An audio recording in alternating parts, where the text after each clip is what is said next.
Well, when we were looking for our costume designer for this show, obviously the three worlds are really important to have demarcation, but also because the court world could be so lavish and the street world is so polar opposite to that.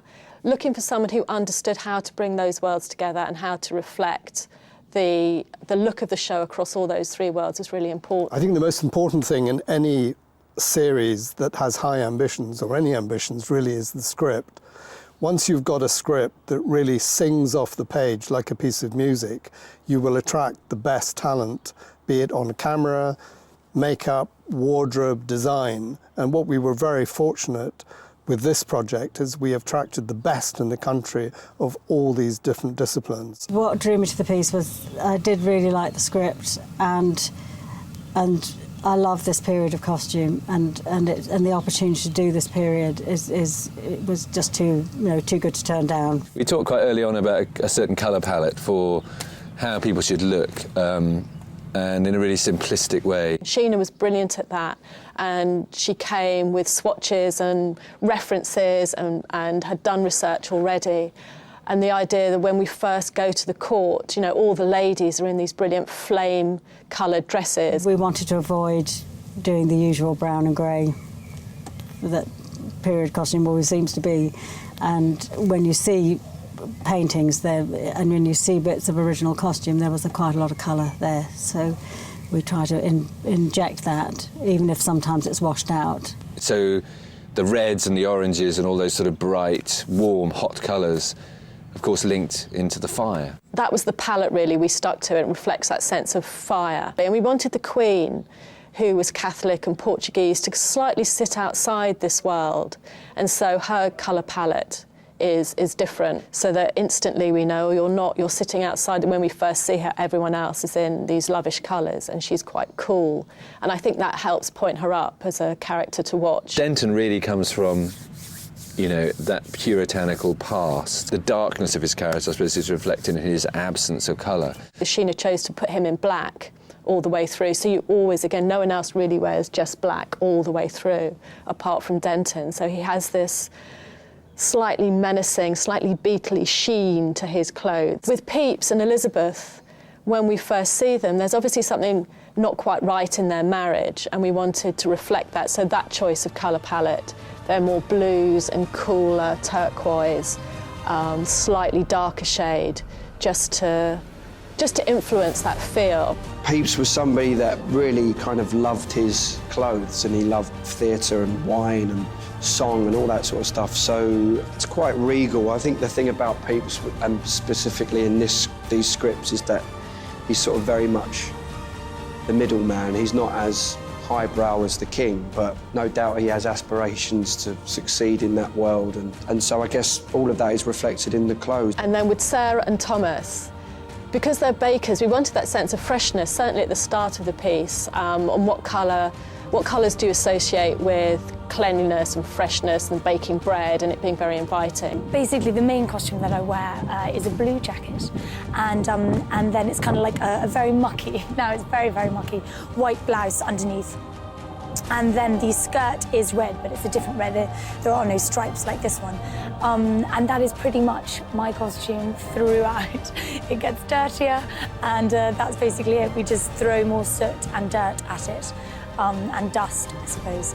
But it's very much that. I'm not part of the world whereby all these beautiful, luxurious dresses get to be worn. That is left to the court. And the King's costumes were so lavish when we looked at the research that we just thought we can't use them. They're too frilly, they're too ridiculous, and I think they would have been too alienating. So they were simplified while maintaining a sense of opulence and braid and colour. It seems like no expense has been spared on these sets and like the locations we've been at, and obviously the most incredible costumes that you just sort of feel transported, and it's obviously very helpful for your character, very helpful for the character, for oneself as an actor to feel like you are within that period.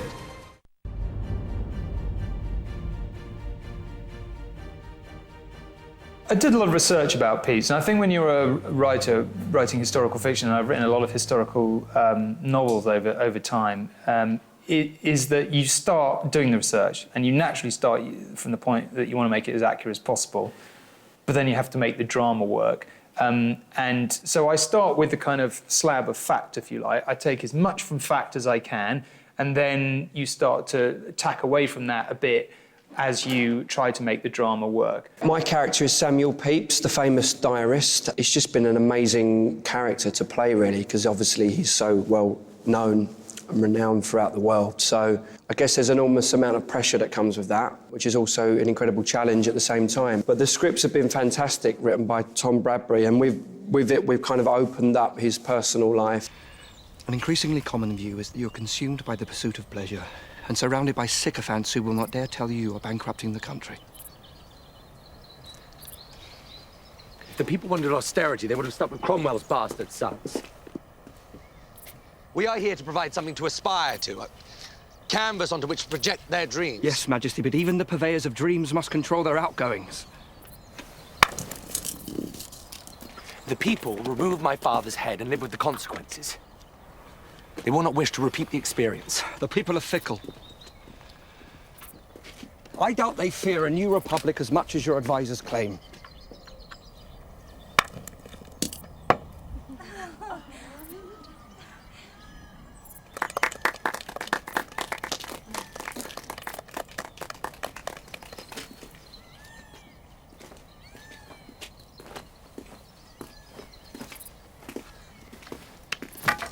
King can have many things he wants, Samuel. Now, but someone who is prepared to beat him at his favorite game. Perhaps that is what he needs. The Diaries of Samuel Pepys was a great backdrop to the fire because he lived through it. Like Tom Bradbury, he lived through it and wrote about it, just as Tom does today about great events that happen in the world.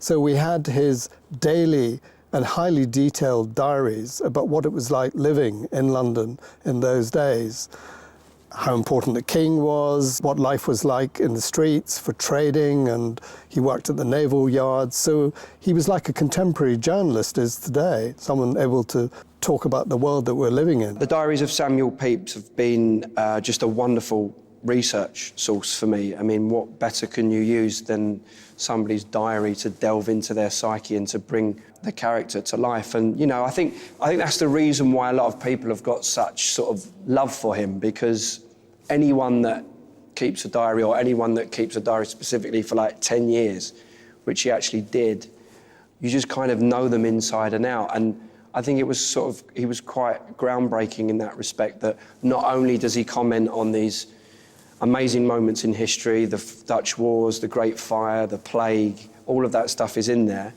But, you know, we get to know him as a person. We get to know the sort of jealousies that he had in his businesses.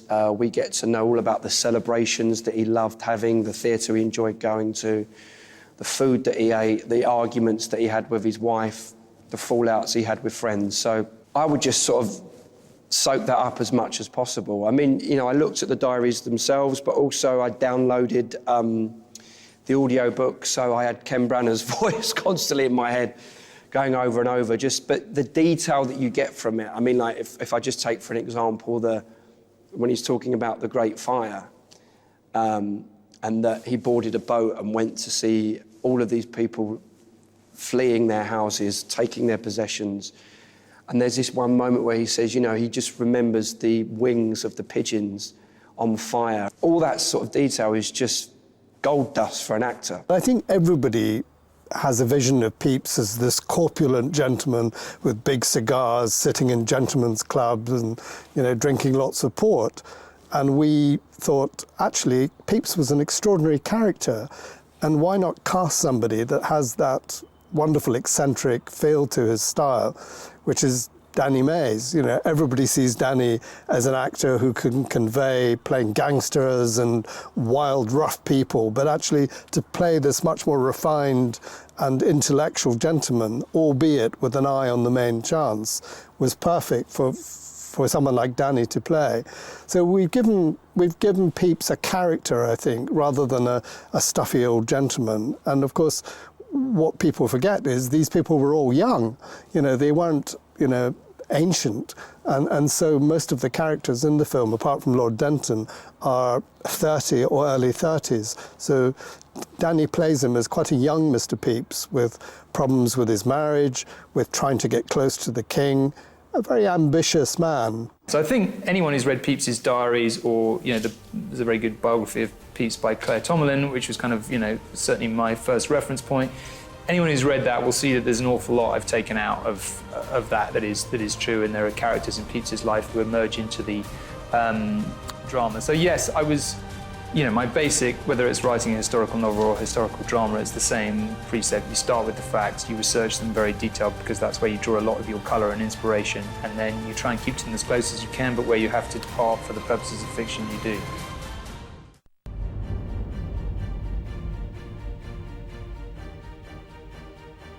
The two actors playing the key roles of Thomas Fariner and Sarah were the hardest to cast. Thomas and Sarah are very ordinary people. They're living their lives.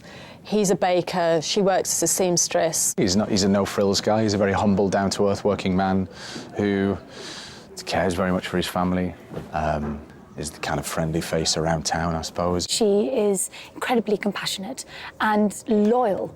So loyal to her employer, to her family, to Thomas. We had to find a couple that would look as if they'd been in love with each other for a long time, but weren't allowed to consummate the relationship. They get caught up in these extraordinary events, and so hopefully a modern audience can identify with this family. Thomas is a man who has been in love with his brother's wife for many years. His brother, Will, has been missing at sea this last 18 months, and during the course of that time, Thomas and Sarah have become increasingly close. Boy!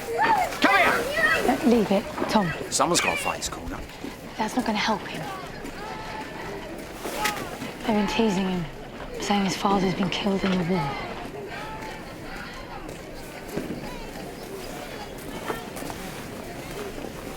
He'll be back. My brother is as strong as an ox, you know that. If anyone survived, it's Will.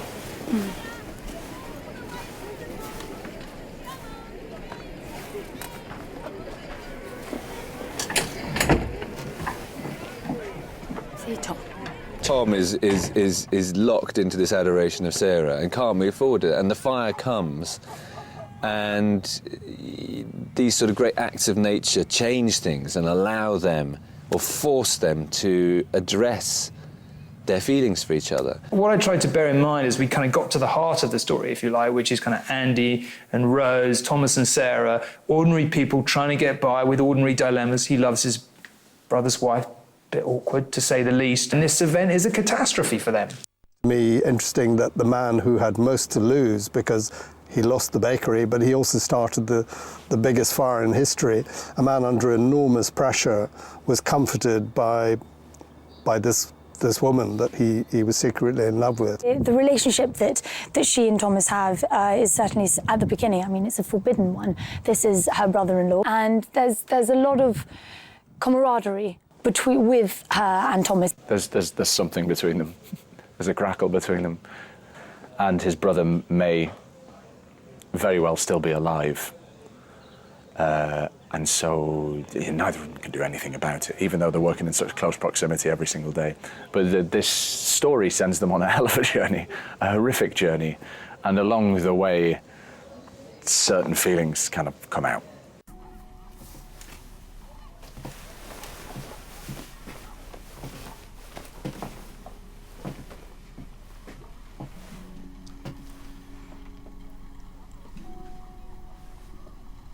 Will the miller give you flour against next week's order? I doubt it. You really think the Navy will be buying bread from me next week and not the man's bloody wig off?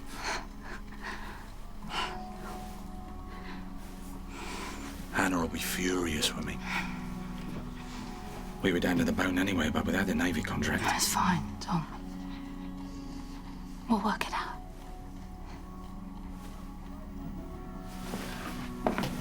I don't know how your gentleman friend expects you to cook this without an oven. Or perhaps he knows I have a brother-in-law who's a baker. Well, watch him.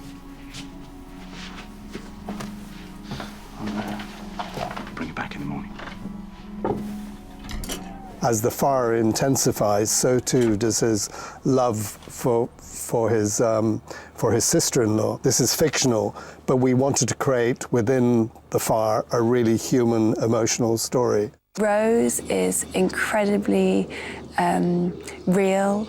She has an inner strength that was really important for us in Sarah. I think a lot of things happened to Sarah in this piece, and we really didn't want her to feel like a victim. Andy and Rose get on really well, which, is, on set they get on really well. I think, God, they get on very well.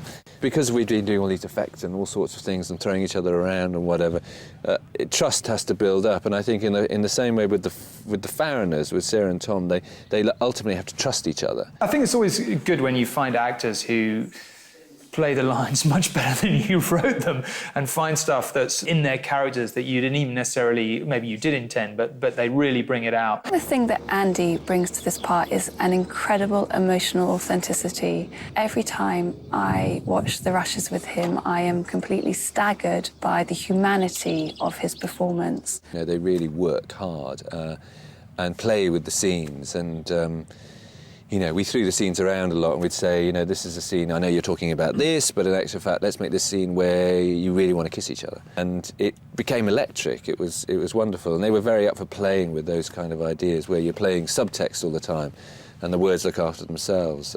So they've been a joy, really. They both really startled me in what they found in the role. So that's been enormously encouraging. And when you write something and you hope it's going to work and you keep your fingers crossed, and then you watch actors who are really, really good, finding that kind of emotional depth in characters is very rewarding.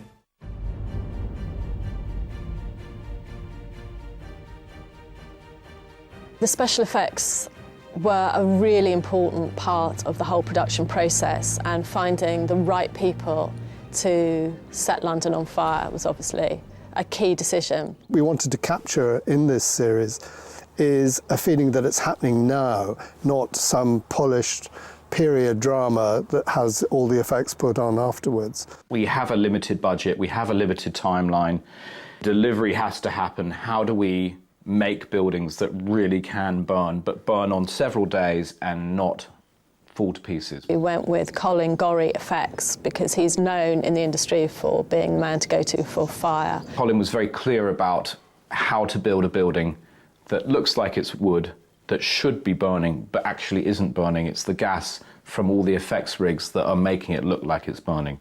In a way, our limited finances pushed us into, I think, what is ultimately a really good decision, because we didn't rely on special effects, and for the actors, I think it was great because they were standing there in the middle of, flaming London. It's been incredibly scary and incredibly challenging to film. It's probably the most physical thing I've done, I think. It's unbelievably terrifying.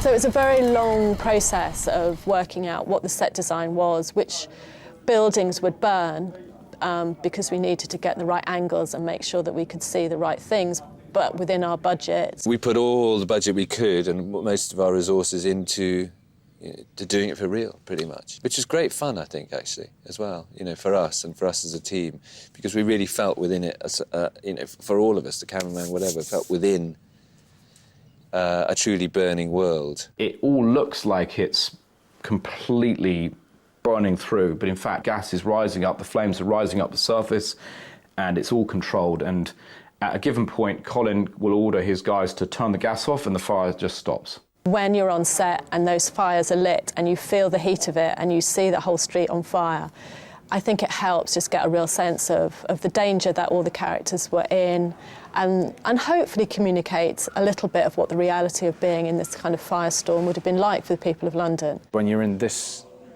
space, which is so confined and so tiny, you set the thing alight. There's nowhere to go. There's nothing comfortable or lovely about this story. It does mean, though, that there's a reality, because a real flame is very different from a CGI flame. You know, it flickers differently. Choosing not to use CGI file was a key decision.